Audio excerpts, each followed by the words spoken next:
You don't always get loud when you're hurt. Sometimes you get quiet in a way that scares people. The argument starts, and at first you're present.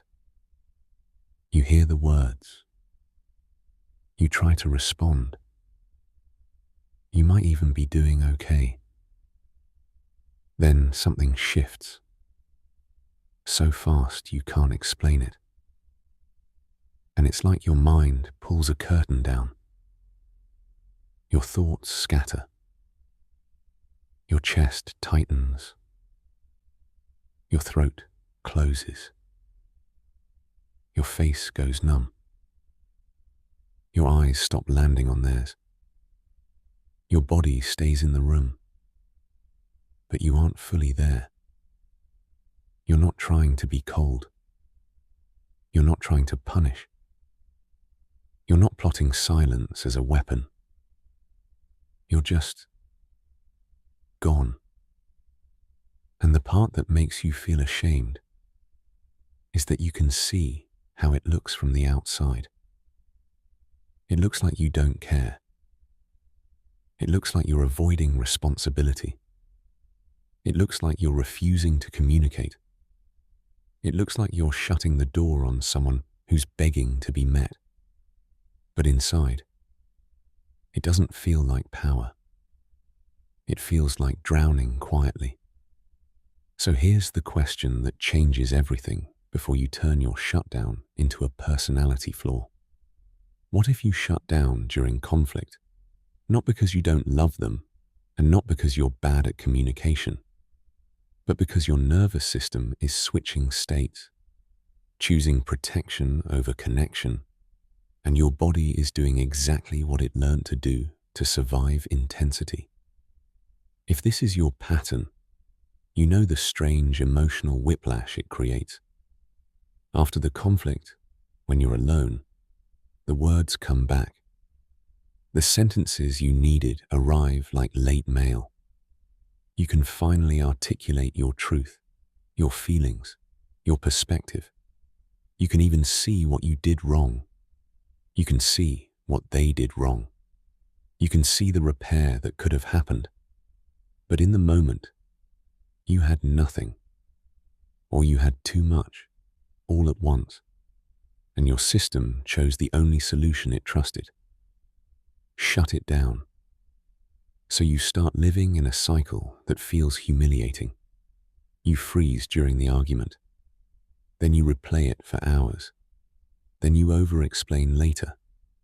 Then you promise you'll do better next time. Then next time arrives, and your body does the same thing again. And the guilt gets heavier each time, because you can't logic your way out of it. You might even be the person who handles everything else well. You handle work stress. You handle deadlines. You handle emergencies. You handle other people's needs. But in intimate conflict, especially with someone you actually care about, your system fails in the most visible way possible. You go offline. Then the story forms in your head, because humans need stories. You start calling yourself avoidant, broken, immature, too sensitive, too damaged. Or you start calling your partner too intense, too emotional, too demanding. Because that explanation protects you from the shame of feeling powerless in your own body. And your partner might have their own story too. They might interpret your shutdown as disrespect. They might escalate to get a reaction, which makes your body shut down more. They might chase you emotionally, which makes you flee internally.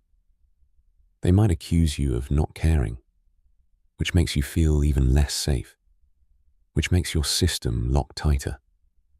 So the relationship becomes two nervous systems colliding, and both people feel alone. One feels abandoned in the conversation.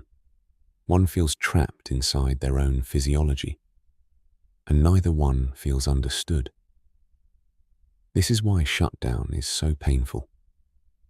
Not just because it stops the conversation, because it turns love into a place where both people feel unsafe in different ways.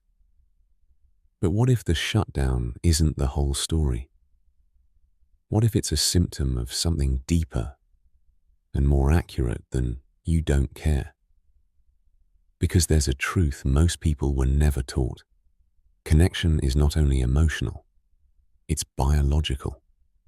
Your ability to speak, listen, stay present, and remain open in conflict isn't only a character trait, it's a state. And states change under pressure. Some states support connection. Some states support defense. Some states support escape. Some states support collapse. So when you're asking yourself, why do I shut down? The answer may not be because I'm bad.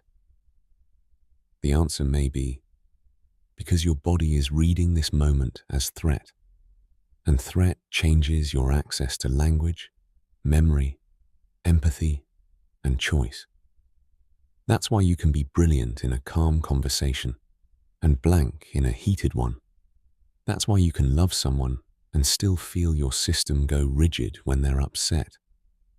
That's why you can want to repair and still feel your mouth lock. Because your nervous system is not prioritizing intimacy. It's prioritizing survival. And survival is not polite. Survival does not care what your partner thinks the right response is. Survival cares about one question. Am I safe enough to stay online? This is where the lens stops being moral and becomes merciful. Nervous system states, through a soft, polyvagal understanding, doesn't treat shutdown as a personality failure. It treats it as a predictable protective shift. When you finally see it that way, shame loosens. Because you stop calling your shutdown who you are. You start calling it what happens.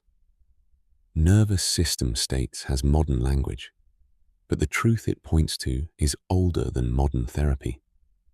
Polyvagal informed frameworks come through neuroscience and clinical observation of how the autonomic nervous system moves between states of engagement and protection, how the body reads safety through cues and signals, how shutdown can happen when stress overwhelms capacity.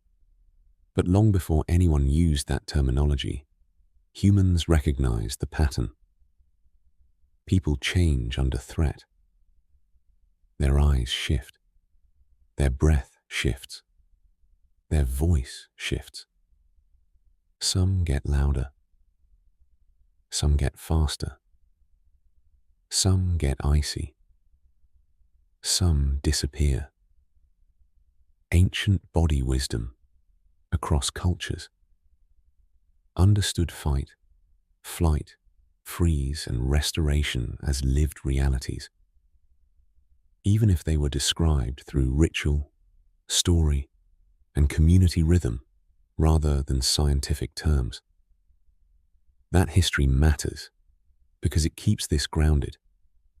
You're not inventing this. You're not uniquely defective. You're human, inside a system designed to protect. Here's how it shows up in relationships. When you feel safe enough, your system is online in a relational way. You can make eye contact. You can hear nuance. You can stay curious. You can tolerate discomfort. You can take responsibility without collapsing. You can speak your truth without feeling like you're about to be punished for it. But when conflict rises past your threshold, your system can shift into protection. For some people, protection looks like fighting. Words sharpen, tone rises, control tightens. For others, protection looks like flight, leaving the room, changing the subject, distracting, joking, avoiding. And for many, especially those who learned that conflict equals danger. Protection looks like freeze or shutdown, going blank, going numb, going quiet, going small. Shutdown is not calm. It's not peace. It's a brake slam. It's the nervous system pulling power from higher functions so it can survive overwhelm. Language becomes harder to access. Memory becomes scattered. Your ability to track another person's point becomes thin. Even your face can feel stiff. Your body is trying to reduce the intensity by reducing you. Now watch how this creates relational tragedy. Imagine a couple where one partner gets activated and wants to talk right now, because talking is their way of restoring safety. The other partner gets activated and shuts down, because silence is their body's way of restoring safety. One feels like, if we don't talk, we'll lose each other. The other feels like, if we keep talking, I'm going to die in here. Both are trying to survive. Both look like the villain to the other. Or picture a person who grew up in a home where conflict meant yelling, humiliation, or unpredictable explosions. As an adult, even a normal disagreement can light up the same ancient pathway. If someone is upset with me, I am in danger. So their system shuts down to avoid the imagined impact. They're not childish. They're conditioned. Or think of someone whose partner uses rapid-fire language in arguments. Lots of points, lots of intensity, lots of certainty. Even if that partner isn't abusive, the speed itself can overwhelm. The listener's body can't track it, can't respond fast enough, can't find footing, and the system chooses freeze. From the outside, it looks like they're ignoring. Inside, it feels like being trapped under a wave. And you can see shutdown outside romance too. You see it in family dynamics where one person becomes the quiet one at the table, because speaking up used to cost too much. You see it in friendships where someone goes along to keep peace, then disappears afterward, because their body can't tolerate direct confrontation. You see it at work when a manager criticizes someone and they nod blankly, then cry later in the car because the system couldn't process in real time. These are nervous system states, not moral failures. And this is why you shut down in conflict. Your body is reading the moment as too much, and it is protecting you the only way it knows how. The question becomes not, how do I force myself to talk? The question becomes, how do I create enough safety in my system that I can stay present when emotions rise? Because presence is not willpower. Presence is capacity. That's where real change lives. Not in shaming yourself into speech, but in expanding your window for staying connected under stress. And yes, this requires responsibility, but not the kind that punishes you, the kind that retrains you. Start with the most honest adjustment. Stop trying to have the whole conflict while your body is offline. If your system is in shutdown, communication often becomes either silence or damage. The repair move is learning to pause without abandoning. A pause isn't running away when it has a return. The nervous system needs time to come back online. So instead of disappearing, practice a clean sentence you can use even when you're flooded.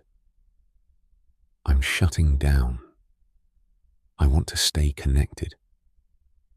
I need a short reset, and I will come back. That sentence is not a script. It's a bridge. It protects the relationship from guessing. Next, lower the intensity without lowering the truth. Many people think they need to match intensity to be heard, but intensity often triggers defense, not understanding. If you're the partner who shuts down, you might need to ask for a calmer pace without making it sound like rejection. I can hear you better when it's slower. If you're the partner who escalates, you might need to recognize that pushing harder doesn't create closeness. It often creates collapse. The goal isn't winning. The goal is staying in the same room emotionally. Then practice regulation before conflict, not only during it. This is where people get trapped. They wait until they're drowning to learn to swim. Your nervous system learns safety through repetition in calm moments. That can look like consistent sleep, less late-night overstimulation, fewer high adrenaline inputs, more movement that discharges tension, more moments of quiet that aren't filled with scrolling. These aren't lifestyle cliches. They're state shifters. A body that lives in chronic activation has less capacity for relational stress. Another adjustment is learning to name sensations instead of arguing with them. When shutdown begins, the mind often tries to keep debating while the body is slamming the brakes. Instead, anchor in what's happening physically. My chest is tight. My throat feels closed. I'm losing my words. Naming sensation isn't weakness. It's accuracy. And accuracy reduces panic because your system stops feeling misunderstood by your own mind. Also, choose timing wisely. Some conversations are doomed by timing alone. If you're depleted, hungry, over-caffeinated, underslept, or already stressed, your window shrinks. It doesn't mean you avoid hard conversations forever.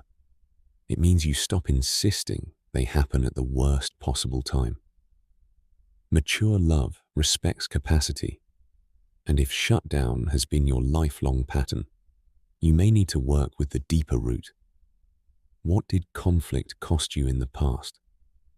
Many people are trying to solve present relationship issues while their body is still reacting to old environments. When you treat the reaction as a state, you can begin giving your system new experiences of conflict that end in repair, not punishment. Those experiences are how SFI gets installed. The goal isn't to never shut down again. The goal is to notice sooner, communicate sooner, regulate sooner, and return sooner. So conflict stops being a place where you lose yourself. When this begins to change, the transformation isn't just better arguments. It's a different inner climate. Before, conflict felt like a threat to your identity. You either disappeared or exploded or numbed. You walked away feeling ashamed, misunderstood, or emotionally hungover. You feared hard conversations because your body treated them like danger, and the relationship paid for that fear with distance. After, you start experiencing something new, presence under pressure. Not perfect presence, but enough. You can stay in the room longer. You can keep your voice steadier. You can ask for a pause without it becoming abandonment. You can hear your partner without feeling like you're being attacked by their emotion. You can speak truth without feeling like speaking will destroy you. And the emotional markers show up quietly at first. More calm, not because nothing is hard, but because your body isn't going offline as quickly. More trust, because you keep your word to return. More clarity, because you can actually think during conflict instead of blacking out inside it. more self-respect, because you stop hating yourself for a protective response you didn't choose, and you start guiding it with compassion and strength. Transformation is internal first. The relationship becomes safer because your system becomes safer inside it. Not by forcing yourself to be someone else, by teaching your body. It doesn't have to disappear to survive being seen. When you shut down during conflict, what is your earliest signal? Tight throat, blank mind, numb face, urge to leave, sudden fatigue. And what would change if you treated it as a nervous system state rather than a character flaw, using one clean pause and return sentence this week? When your body goes offline in conflict, it isn't trying to ruin love. It's trying to survive intensity. And the day you stop shaming the protector and start guiding it, you become someone who can stay present without self-betrayal. If this episode named your pattern, share in the comments what shutdown looks like for you and what helps you come back online. Subscribe for more episodes that translate relationship pain into embodied pattern recognition, so you can build connection with calm, trust, clarity, and self-respect, even when emotions rise.